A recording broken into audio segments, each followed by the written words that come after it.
Welcome to Mighty Media. ప్రభునామల వందనాలండి. ఈరోజు దేవుని వాక్యము, మీ అవమానమునకు ప్రతిగా రెట్టింపు ఘనత నొందుదురు. యెషయా 61వ అధ్యాయము 7వ వచనం అండి.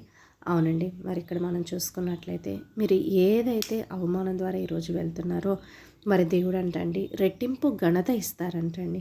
అవునండి, మరి ఇస్సాకు మరి బావి తవ్వినప్పుడు ఎక్కడ తవ్వినప్పటికీ కూడా తనకి జల ఊటలు వచ్చాయంటండి. అయితే మరి అక్కడ దేవుడు తనకి తోడుగా ఉండి తనని ఆశీర్వదిస్తూ వచ్చారు. కానీ ఆశీర్వాదం చూసి మరి అక్కడ ఉన్న ఫిలిస్తీన్లకి చాలా అసూయ వచ్చేసిందంటండి.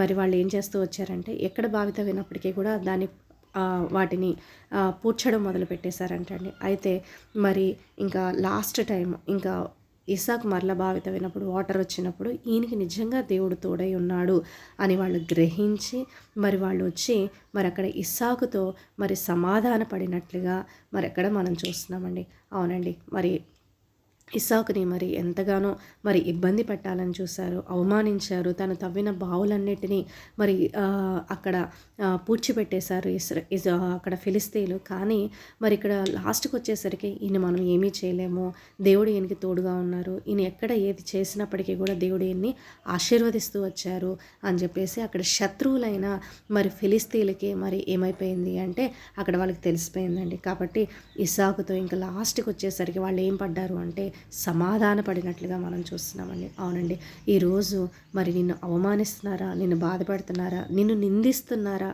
కానీ మరి ఒకరోజు దేవుడు మరి మీ అవమానమునకు బదులుగా మీకు ఏమి ఇవ్వబోతున్నారు అంటే వారి కన్నుల ముందే రెట్టింపు ఘనత అనేది మీకు ఇస్తారండి. అవునండి, దేవుని వాక్కు సెలవిస్తుంది.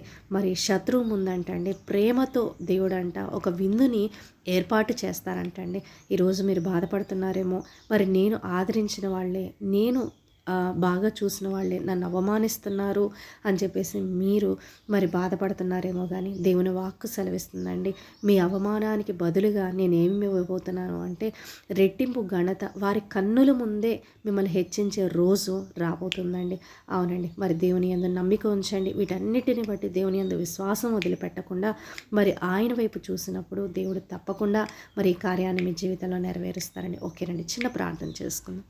పరిశుద్ధుడా, ప్రేమ కలిగిన తండ్రి, అవును ప్రభా, యేసయ్యా దేవా, ఎవరైతే అవమానం ద్వారా వెళ్తున్నారో తండ్రి నాయన మీకు తెలుసు నాయన దేవా, వారికి రెట్టింపు ఘనత నాయన మీరు ఇవ్వబోతున్నారు దేవా. నాయన అందుని బట్టి వందనాలు చెల్లిస్తానయ్యా దేవా.